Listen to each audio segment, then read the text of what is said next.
man, Colin Cowherd. What words of wisdom do you have for us next, Colin? Oh, Skip, what a day at FS1 and Fox Sports. NFL Redskins upgrade at quarterback and give me a break on this fascination with the triple-double. I'm over it. That's coming up. Very interesting. And also very interesting, my man Johnny Manziel again posted another video of him working out with Odell Beckham Jr. Don't know where it is, don't really care. Your thoughts, Shannon Sharp? As long as he's posting pictures of him working out, I'm cool with it. And it's not the other pictures that he was famous for. I think the thing is, both of these guys came out in the same class. Odell got injured. He's rounding, trying to get back into shape.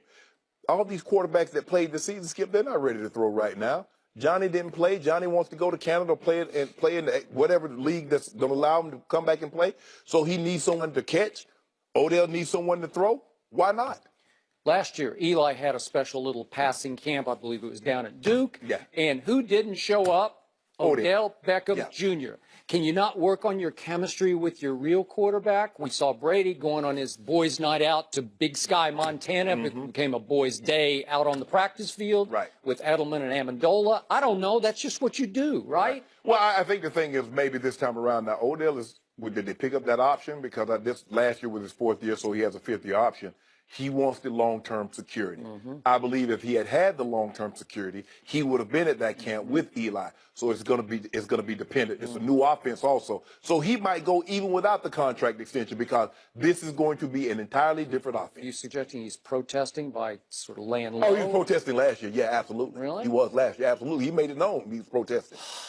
We survived. We did. Did it well. Joy Taylor. Joy, please get back soon. Please get healthy.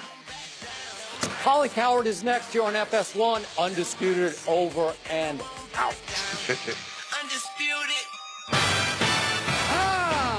This is The Herd. Wherever you may be, and however you may be listening.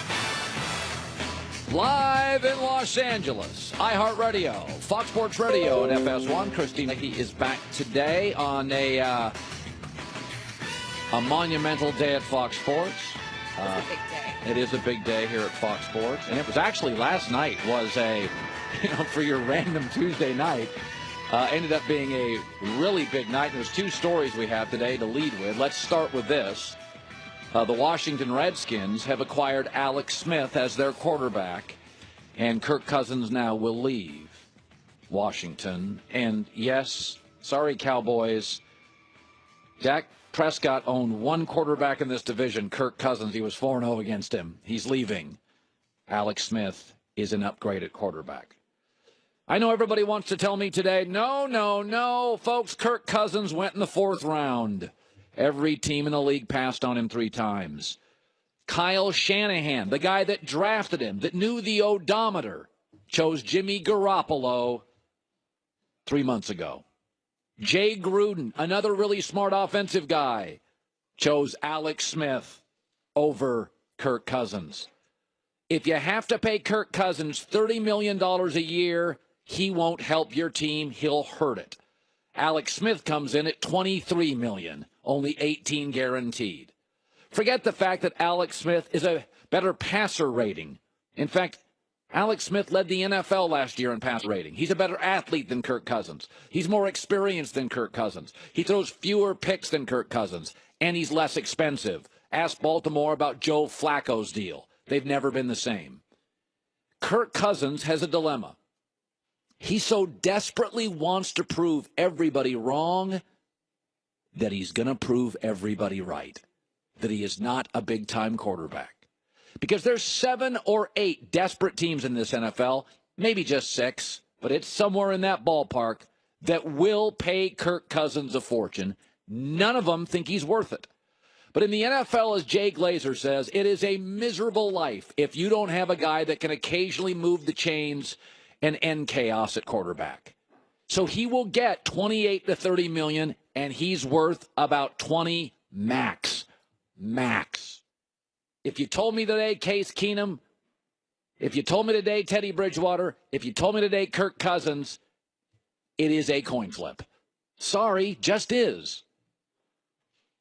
But he wants to prove people so desperately wrong that he's going to use that leverage in a league that's desperate for quarterback play for 7 teams, and Denver's going to overpay or Arizona's going to overpay. And in the process, they won't be able to afford other good players. Translation, Kirk will get his money and lose football games, and his desperate pleas and his desperate attempt to prove he's right will prove he's absolutely wrong. Last night, I sat down when I heard about this deal, and I wrote down the top quarterbacks I'd take before Kirk Cousins: Brady, Breeze, Ben; Luck, Rodgers, Wentz; Russell Wilson, Matt Ryan, Cam, Derek Carr; Phillip Rivers, Deshaun Watson, Matt Stafford, Jimmy Garoppolo, Jared Goff, and Alex Smith. I was at 16. I didn't even include Dak and Mariota and Winston and Eli and Flacco and Tannehill, nor Sam Darnold from USC or Josh Rosen, UCLA, who will enter the NFL this year. Yes, Washington absolutely upgraded at quarterback. Kirk Cousins, dude, it's not just about knowing what you are. You and your agent have to decide what you aren't. And what you are not is worth $30 million. It will come back to haunt you. It's why Kyle Shanahan chose Garoppolo, Jay Gruden chose Alex Smith, and why you're going to end up on a bad roster that'll never get better because you're trying to prove everybody wrong. Let me shift gears to this. When I was a kid, the 2 sports that I watched the most were the NFL and basketball. The NFL and NBA. And I liked the NFL because I was a little kid, and it was masculine. It was tough. My parents got me a Cleveland Brown uniform, I kid you not, and I'd go in the yard with neighborhood kids. We'd bang around. You put on the helmet, you wrestle, and bang, and I loved football. Football was tough. It's fun to play with the neighborhood guys. You tackle guys. You're like 9 years old, 8 years old, 7 years old. You tackle guys. You had the pads on and the shoulder pads and made that sound when you were a little kid. I love NFL because football was tough. And then I love the NBA, especially I was 12, 13, 14 because the NBA was cool. Players were cool. Uniforms were cool. Dunks were cool. They had nicknames like Downtown Freddie Brown. I love the NFL because the NFL was fun and tough and masculine and rough. And I love the NBA because the NBA was cool, man. The arenas were cool. The Forum, Rose Garden. I mean, it was cool. Baseball was fun as a kid in Little League, but as I got older, it wasn't cool. It was kind of geeky. It was all about stats, VORP, WAR, WHIP, lips. I'm not kidding. It's gotten worse over the years. But you know what's happened with the NBA, with all these analytics? A lot of NBA media and NBA fans have become baseball geeks. Triple-double, triple-double, oh, God! Triple-double, stats, analytics, oh, God! Last night, James Harden got a triple-double, 60 points. Listen to the Rockets announcer on this. My head hurts. Listen to the very last sentence, please. My head hurts. Azonia puts it up. And Harden gets a triple-double. 60 points, 11 assists, and 10 rebounds. What a night for James Harden. Boy, what an MVP performance tonight. Boy, what a game. I've been around this game. I've called games for Moses Malone, for Hakeem Olajuwon, for Clyde Drexler. And I have never seen a game like this. Well, you broadcast for Hakeem Olajuwon, who was not only one of the all-time great players, who Shaq acknowledges, I couldn't stop. And that's it, because the last rebound he got with 4 seconds left. So let me get this straight.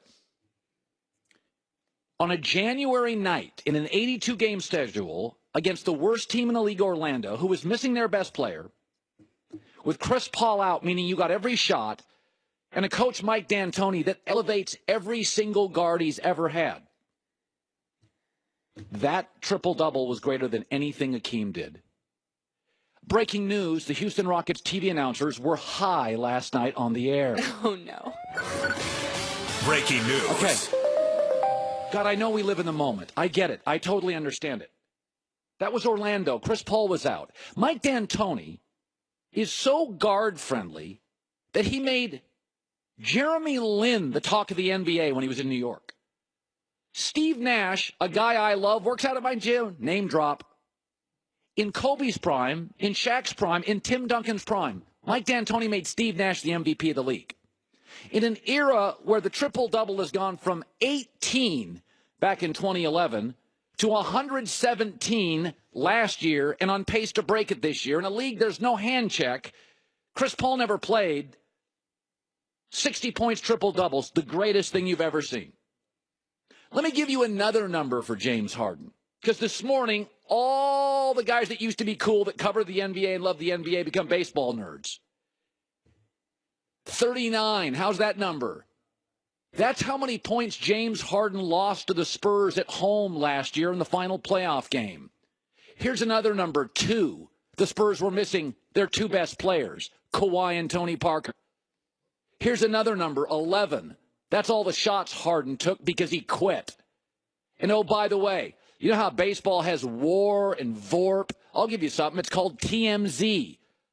An hour after the game, TMZ spotted Harden at a nightclub.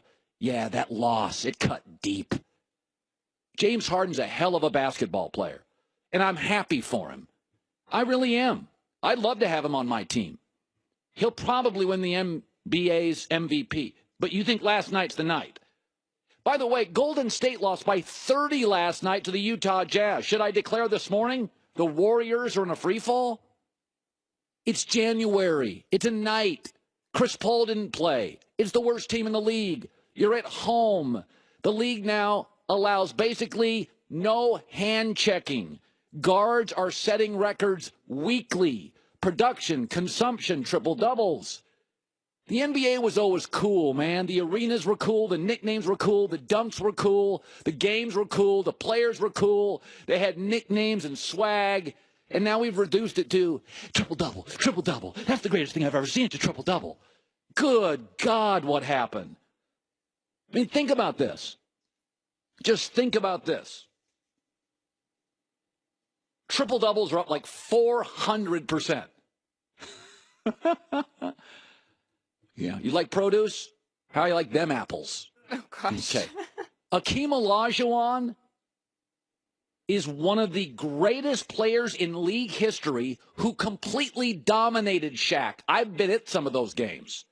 And that's it. The triple-double. I mean, never forget that we celebrated NBA when you didn't have to be a three-point shooter to be great. They had a 30 for 30. Remember that one with Spike Lee on the Knicks and the Pacers? Remember that 30 for 30? That's an all-time great one. Remember what the score of those games were? I'll read them to you. 88-68, 83-77, 95-86, 94-90, 89-78. 28 NBA teams now average over 100 points a game. Scores in games regularly are 128, 123. In the 80s, that was the All-Star game. The All-Star game now, 194, 188. Listen, Harden's great. But to say that locks in the MVP is like saying the Warriors losing by 31 to the Jazz last night has impact. None. And Harden, as great as he is, could never touch Akeem Olajuwon. All right, there we go. Now I'm in a good mood. Now I can take a deep breath. I got Christine sick. She's been sick for a month now, and I got, you know, all this angst now because you make James Harden better than Akeem Olajuwon. You're making me more sick with what you just said about him. I come back for 5 minutes. Now you're all worked up again. You have something to say about Westbrook, too? No, I had to get that off my chest. That's it. I heard what you were saying yesterday about Westbrook, too. Don't you think I didn't hear that? And you snuck it in on a day I was not here. Did I? Okay. Well, coming up next, a really amazing thing, and it happened officially this morning, and I want to talk about it coming up next.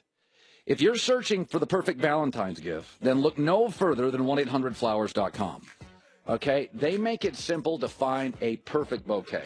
That's why it's my Valentine's go-to. Right now, limited time, $29.99, delivery included, a dozen multicolored roses, $29.99. You could upgrade to 24 roses for $10 more. That's it. Okay, so a dozen multicolored roses, $29. 10 more, $39. They pick them and deliver them overnight to ensure freshness. To get the deal right now, it's 1-800-Flowers.com and enter the code HERD, which is always HERD. They are the Rose Authority. Valentine's Day is February 14th, baby. You better lock this in. Don't forget, because you will, because you're busy. 1-800-Flowers.com, code HERD. A great Valentine's deal, and it's coming up. Can Marcus Foster and Creighton rise up and topple Jalen Brunson and the top-ranked Wildcats? Big East basketball, Thursday at 6:30 Eastern on FS1. How do you chase what you love with moderate to severe rheumatoid arthritis? Do what I did. Ask your doctor.